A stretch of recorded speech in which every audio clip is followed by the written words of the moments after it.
Yo, what's going on, guys? Welcome back to the channel. Today we're going to have a Yu-Gi-Oh discussion. So it all has to do with Yu-Gi-Oh price points as well as reprints. I saw this post and I thought it was going to be a really interesting point of discussion. So anyways, this is over on Twitter by Duelist Milano. You guys might know him. He's another fellow content creator. So he posted this thing that said unpopular opinion, I guess. Reprints suck. Unless we're talking mandatory staples like Ash, etc., literally all of the original set meta staples will drop in value guaranteed every year. Does that sound dumb to only me? There is no reason to buy a booster box of a set from a year ago.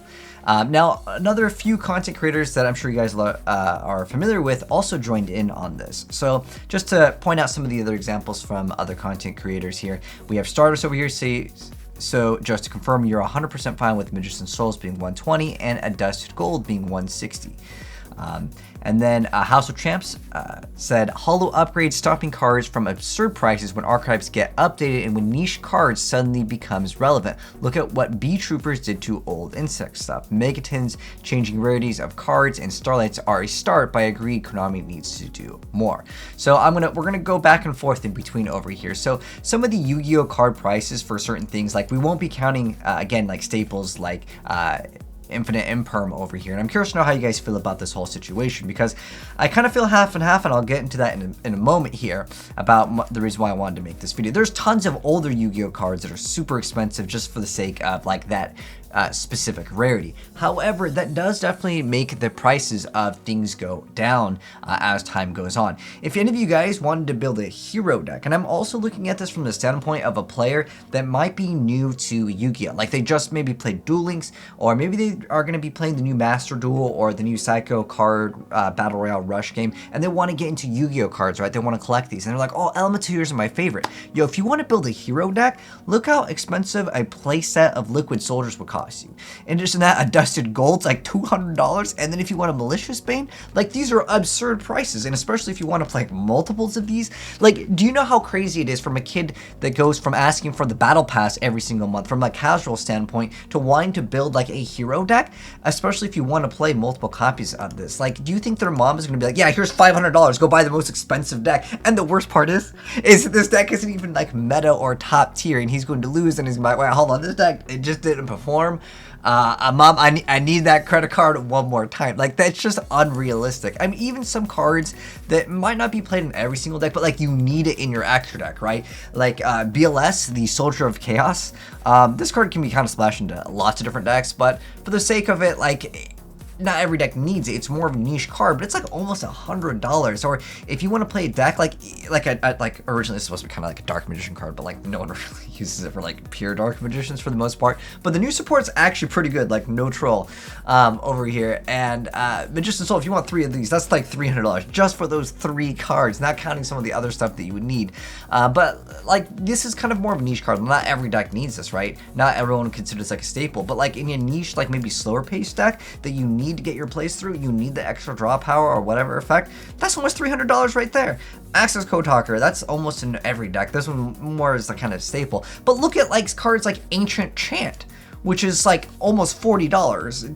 And this is for like a super casual, it's like a, you know, Winged Dragon of Raw deck.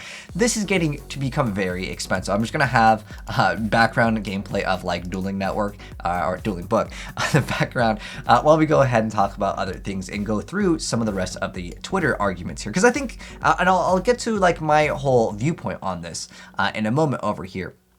But over here, I like how they changed their name to Reprint Lover and Reprint Hater. Like, this is hilarious over here.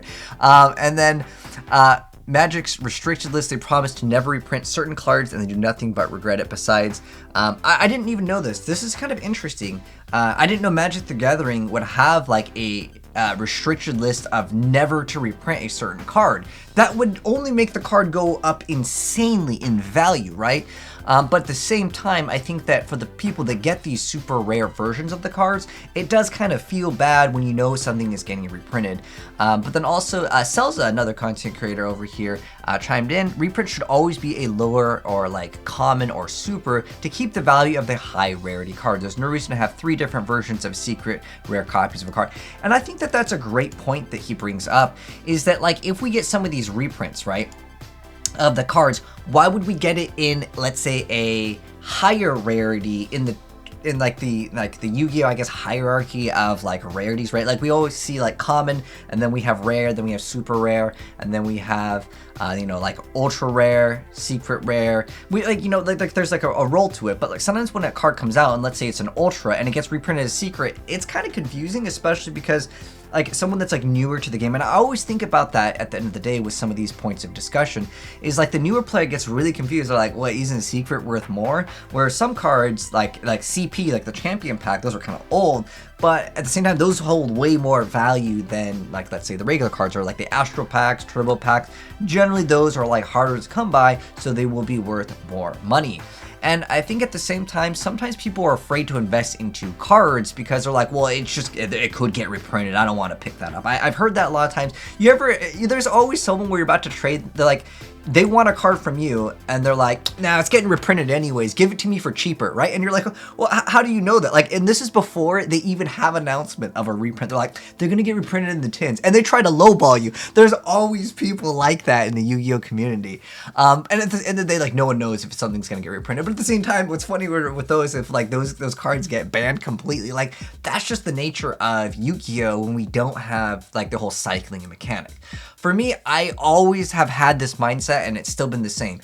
I don't care if people proxy cards when they're playing. I want the person to be playing their deck at their best. Because when I first started playing Yu-Gi-Oh, earlier in the days, like getting multiple copies of like a Royal Oppression was like a rare, and then like if you wanted to play like Dark Arm Dragon was like, Royal Oppression was absolutely amazing for the price too. But like you had cards like Dark Arm Dragon, which were super expensive, and if you wanted to play, like I couldn't afford multiple copies of, you know, Dark Arm Dragon, so I played other decks because it was too expensive. But nowadays, I can afford whatever deck that I want, or I can, you know, maybe even go to a sponsor and just get all the cards that I need, and it's no big deal for me. But at the same time, there's a lot of casual people out there. But if you look at kind of the demographic of Yu-Gi-Oh in general, I would say it is an older demographic, at least from my viewpoint now, compared to like when I was going to locals, like pre-COVID. Most of the people were like, I would say around ages from like 18 to like 25-ish, right?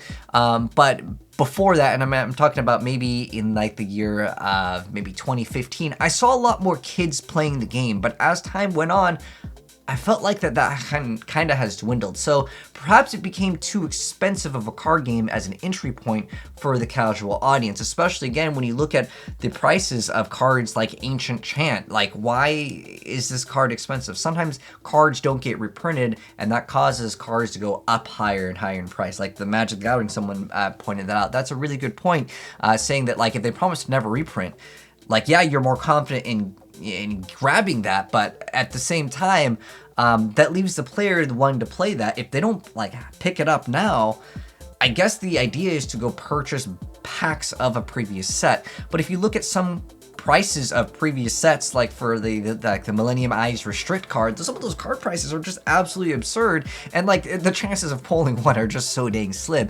It leaves it for like a very hard like point of like, how do you settle this? And my question to you guys, my viewers, is how would you solve this issue? I think one great point though is definitely to have it reprinted in a lower rarity, and it has to like make sense to the common Yu-Gi-Oh player, as in like, if you have a card come out as a, you know, ultra rare, don't reprint it as a secret rare, because that seems like it's a higher, or if not better, depending on the person that you ask, and it leaves it to be a little bit more confusing. So I think that if we get reprints of cards, heck, sometimes common cards, like obviously if it comes out as common and it's a short print, it's like a $5 card, and they reprint it, I don't think people are really using this as a point of reference. They're more so using it as a point of reference of certain more niche cards that come out and they're very, very expensive. And it feels bad if you're the owner of these cards and then they get reprinted, but it also feels really bad if they don't get reprinted and it's a card that you want. So what's the good middle ground? Do we only reprint it in lower rarities, like super low, like, you know, structure deck commons? Because eventually they end up getting reprinted sometimes 2, 3, 4 times as higher rarities, and it's just weird. At least That's the way I personally see it. And I always want people to have access to all the cards that they want. But at the same time, as an investor, when you spend a lot of money on something, it'll make you feel bad and not want to purchase more things in the future if you feel like you lose value on it. But that happens with the ban list too. You know, if we go to Spellbook of Judgment, how much was that card? 100 plus, and at one point. But then after it gets hit by the ban list, it's in the 25-cent bin. I mean, maybe it's like a couple dollars now, but you guys get the point, right? Actually, hold on, let's check out how much is Spellbook of Judgment. Spellbook of, is it not Spellbook of Judgment? Oh gosh, how are we gonna find this? Is Spellbook one word? Hold on, I actually. Oh, you know what? They spelled Judgment without the E. I thought it was without the D. Okay, so right now, okay, so the Mega 10 one is $4, but the OG one that was $100 is now $10. I mean, that went down like 90% in price. At one point, I think it was like $110. But you guys get the idea. It's gone down dramatically because of the ban list. And that's something that you'd have to factor in too.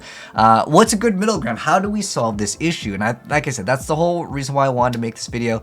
I want to see if some of you guys can come up with some cool ideas. But that's going to go ahead and wrap it up. Let me know, guys, what your thoughts are on this. And big shout outs to Milano for coming up with this idea. He's another awesome content creator, as well as all the people that chimed in on it. I think it's a good idea though, for sure, to come up with other ideas. But anyways, if you guys enjoyed the video, drop a like on it. If you're new here and want to see more new Yu-Gi-Oh videos in the future, hit subscribe, turn the bell, and you'll definitely see more very soon. But take care, and I'll catch you guys in the next video. And I'm out. Peace.